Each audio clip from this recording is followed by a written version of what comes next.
آپ سے تلامذہ مریدین نے پوچھا، یہ ننگے پاؤں پھرنے والا فقیر ہے، یہ ہے اس کی تعلیم۔ آپ سے پوچھا گیا کہ حضرت دعا کسے کہتے ہیں؟ دعا، لوگوں کو شکوہ ہوتا ہے کہ دعا قبول نہیں ہوتی، بڑی دعائیں کی منظور نہیں ہوتی۔ دعا کی تعریف کیا ہے جو مقبول ہو جائے؟ فرمایا الدعاء ترک الذنوب، گناہوں کو چھوڑ دینا دعا ہے، گناہوں کو چھوڑ دینا دعا ہے۔ جس نے اللہ کی رضا کے لیے گناہ ترک کر دیے اسے پھر زباں ہلانے کی بھی ضرورت نہیں۔ جس مولا کے لیے اس نے گناہ ترک کر دیے، جس مولا کے لیے اس نے جملہ شہوات ترک کر دی، اسے پھر زباں ہلانے کی بھی ضرورت نہیں۔ ترک گناہ اور ترک شہوات یہی دعا ہے۔ پھر وہ جو چاہتا ہے رب وہی کر دیتا ہے، پھر وہ جو چاہتا ہے رب وہی کر دیتا ہے۔ اس لیے پھر مرد کامل کی ہر چاہت اللہ کی تقدیر بن جاتی ہے۔ آپ نے فرمایا بِحَسْبِكَ أَنَّ قَوْمًا مَوْتًا تَحْيَا الْقُلُوبُ بِذِكْرِهِمْ، اس لیے ہر رات باری باری ایک باپ کسی ولی کے ذکر کا کرتے ہیں، اس کا راز بتا رہے ہیں۔ فرمایا بِحَسْبِكَ أَنَّ قَوْمًا مَوْتًا تَحْيَا الْقُلُوبُ بِذِكْرِهِمْ وَأَنَّ قَوْمًا أَحْيَاءً تَقْسُو الْقُلُوبُ بِرُؤْيَتِهِمْ۔ فرمایا کہ ایسی قوم، ایسا طبقہ، ایسے لوگ بھی ہیں، ایسے لوگ بھی ہیں جو دنیا سے رخصت ہو گئے، وفات پا گئے۔ کچھ وہ لوگ ہیں جو دنیا سے رخصت ہو گئے، وفات پا گئے، تو آپ ان کو مردہ سمجھتے ہیں، فوت ہو گئے، مگر ان کے ذکر کرنے سے دل زندہ ہو جاتے ہیں۔ یہ اولیاء ہے، یہ اولیاء ہے، یہ وہ اولیاء ہیں کہ جن کا ذکر کرنے سے دل زندہ ہو جاتے ہیں، خواہ وہ قبروں میں آرام فرما کیوں نہ ہو، اور لوگ ان کو سمجھے کہ وفات پا گئے، مردہ سمجھیں، وہ ظاہری حیات میں نہیں ہیں، زیر زمین ہیں، مگر ایک وہ قوم ہے کہ ان کا زیر زمین لیٹے ہوئے لوگوں کا اہل قبور ہے، ان کا ذکر کرے تو دل زندہ ہو جائے۔ اور فرمایا کہ کچھ ایسے لوگ ہیں جو زمین کے اوپر زندہ ہیں، چلتے پھرتے ہیں، اور ان کا عالم یہ ہے کہ فقط ان کو دیکھنے سے دل مردہ ہو جاتے ہیں، فقط ان کو دیکھنے سے دل مردہ ہو جاتے ہیں۔ ایک وہ طبقہ ہے، میں نے رات ذکر کیا، جیسے آقا علیہ السلام نے فرمایا الا انبئکم بخیارکم، کیا تمہیں میں نہ بتاؤں کہ اچھے لوگ کون ہیں؟ بڑا پیارا لفظ ہے، فرمایا اچھے لوگ نہ بتاؤں کون ہیں، بھلے لوگ، اچھے لوگ تم میں سے کون ہیں؟ صحابہ سے پوچھا، فرمایا یا رسول اللہ، قالوا بلا، بتائیے، فرمایا خیارکم الذین اذا رؤوا ذکر اللہ، دل کیسے زندہ ہوتے ہیں؟ ایک وہ طبقہ ہے تم میں سے اچھے لوگ وہ ہیں کہ جب ان کو دیکھو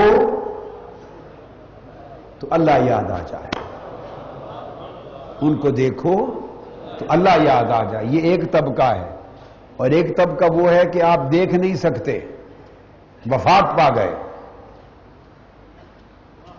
اموات ہیں، وفات پا گئے، اپنی قبروں میں ہیں، صاحبان مزارات ہیں۔ اب ایک وہ طبقہ ہے ان کو آپ دیکھ نہیں سکے، تو پھر فرمایا تحیی القلوب بذکرہم، ان کا فقط ذکر کرو تو ان کے ذکر سے دل زندہ ہو جاتے ہیں، اس لیے کہ انہوں نے ایسی زندگی پائی ہے، اپنے آپ کو اللہ کی رضا میں فنا کر کے وہ بقا پائی ہے، اور اس فانی حیات کو ختم کر کے وہ باقی حیات پائی ہے کہ اب وہ وفات پانے کے بعد بھی مردہ دلوں کو زندہ کرتے ہیں. اور یہ ولایت کی علامت ہے، اللہ والوں کی، اولیاء کی علامت ہے کہ ان کے دیکھنے سے بھی دل زندہ ہو اور ان کے ذکر سے بھی دل زندہ ہو. یہ موسیٰ علیہ السلام جب سیدنا خضر علیہ السلام کی تلاش میں چلے تو اللہ تبارک و تعالیٰ نے انہیں کوئی پورا عطا پتہ ایڈریس نہیں بتایا کہ فلاں ضلع، فلاں تحصیل، فلاں تھانہ، فلاں محلہ، فلاں گلی، فلاں مقام، وہ میرا بندہ خضر فلاں جگہ ملے گا، ایسا پتہ نہیں بتایا. قرآن پڑھ لیں، تلاش میں نکلے تو پتہ نہیں بتایا، نشانی بتائی. کیا؟ نشانی بتائی. اور نشانی یہ بتائی کہ وہ جو مچھلی پکا کے، بھون کر، کاٹ کر، پکا کر، آگ میں تل کے، بھون کے اپنی مردہ حالت میں ہو جاتی ہے نا. جب آپ مچھلی کو کاٹ لیا، چھیل لیا، بھون لیا، پکا لیا اور اپنے کھانے کے لیے تیار کر لیا تو مردہ ہی ہے نا. اب اس کے تو زندہ ہونے کا کوئی امکان نہیں. جب اس طرح مچھلی بنا کے چلو گے تو موسیٰ باری تعالیٰ وہ تیرا بندہ خضر علیہ السلام ملے گا کہاں؟ یہ لفظ دو طرح ہے، سمجھ لیں، ایک خضر اور ایک خضر. یا خضر زیر کے ساتھ یا خضر. عربی میں چونکہ دوات بولتے ہیں تو خضر، اردو میں بولیں گے تو خضر علیہ السلام یا خضر علیہ السلام، دو طرح نام آتا ہے. اچھا، تو باری تعالیٰ ملے گا تیرا بندہ کہاں؟ تو پتہ نہیں بتایا. فرمایا مچھلی بھون کے کاٹ کے ساتھ رکھ لے، جہاں مچھلی زندہ ہو جائے وہیں میرا بندہ ہوگا. بس یہ قرآن ہے. پہلے میں نے آپ کو حدیث بتائی، پھر حضرت بشر الحافی کا قول بتایا، اب قرآن بتا رہا ہوں، سند لا رہا ہوں. جہاں مردہ مچھلی بھون کے کھانے کے لائق جہاں زندہ ہو جائے وہاں میرا بندہ ہوگا. تو قرآن نے اصول یہ دیا کہ جہاں مردہ زندہ ہو جائے وہاں اللہ کا بندہ ہوتا ہے. مچھلی اس جگہ رکے تو مچھلی زندہ ہو گئی اور پانی میں سرنگ بناتے نکل کے بھاگ گئی، زندہ ہو گئی، بھاگ گئی. حضرت یوشع بن نون علیہ السلام کو بتانا یاد نہ رہا، آگے گئے تو اللہ پاک نے اس بات کی پوری تصریح و تحقیق کروانی تھی، اس لیے نسیان طاری فرما دیا، بلا دیا. آگے گئے تو موسیٰ علیہ السلام نے فرمایا یوشع ذرا کھولو، بھوک لگی ہے، کھانا کھائیں. تو یاد آیا کہ حضرت موسیٰ علیہ السلام کہ وہ تو جہاں ہم رکے تھے، وہ پانی جہاں وضو کیا، تھوڑی دیر پڑاؤ کیا، وہ مچھلی تو وہاں زندہ ہو کے بھاگ گئی تھی، وہ تو مچھلی اب ہے ہی نہیں برتن میں. تو اب قرآن کے الفاظ ہیں. موسیٰ علیہ السلام نے فرمایا، قرآن کہتا ہے ذالک ما کننا نبغی، وہی جگہ ہے ہم جس کی تلاش میں نکلے تھے. قرآن کی سند آ گئی نا. ذالک ما کننا نبغی، وہی جگہ ہے ہم جس کی تلاش میں نکلے تھے. فرتدا علی آثارہما قصصا، پھر جن قدموں پر آئے تھے انہی کی تلاش کرتے کرتے وہاں تک جا پہنچے. فوجدا عبدا من عبادنا، جب اس جگہ پہنچے جہاں مردہ مچھلی زندہ ہو گئی تھی، اس مقام پر پہنچے تو انہوں نے ہمارے خاص بندوں میں سے بندہ پا لیا. تو اس سے تین چیزیں ثابت ہوئی. ایک، مردان حق کی تلاش میں نکلنا سنت انبیاء ہے، اللہ والوں کی تلاش میں جانا سنت انبیاء ہے. میری بات سمجھیں؟ فوجدا عبدا من عبادنا، اللہ والوں کی تلاش میں جانا، بولیے، سنت انبیاء ہے. اللہ کی تلاش میں نہیں جا رہے، وہ اللہ تو ملا ہوا ہے. اللہ ملا ہوا ہے تو وہ نبی اور رسول ہیں. اللہ تو پہلے ملا ہوا ہے. سوچنے کی بات ہے, اللہ مل چکا ہے, اب اللہ کے بندے کی تلاش میں جا رہے ہیں. اللہ ملا ہوا ہے, رسول ہیں. کیا رسول ہیں, مگر اللہ کے بندے کی تلاش میں جا رہے ہیں. سنت انبیاء ہے. یہاں ایک سوال ذہنوں میں پیدا ہو سکتا ہے کہ درجہ اور رتبہ تو سیدنا موسیٰ علیہ السلام کا زیادہ ہے. خضر علیہ السلام سے درجہ تو موسیٰ علیہ السلام کا زیادہ ہے کہ رسول ہیں, صاحب کتاب ہیں.